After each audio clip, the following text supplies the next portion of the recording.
在中国首富第二名叫黄峥，黄峥是拼多多老板。拼多多干嘛？就是买东西越便宜越好，叫拼多多。大家一起买东西比较便宜，也可以看出现在经济的一般的状况。有听懂我在说什么吗 ？OK， 好，所以没办法，这就是现实哈。所以你要去面对这些相关的现实。文心一言是百度的，就跟在海外用 Google， 在大陆用百度，在海外用 OpenAI， 在大陆就用文心一言。无论如何，你要跟上就对了。花很多力气去学语言啊，现在没有这个问题了，有听懂吗？大家用 Samsung S24， 你打电话给美国人，你讲广东话就好了，对方会自己听到英文。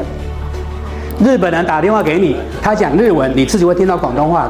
我刚刚说过了，全世界的 GDP 总值一年才70兆，他跟全世界拿钱拿7兆，拿全球1/10的 GDP 做什么？要盖晶片厂，盖10座晶片厂，要干嘛？做 AI 的。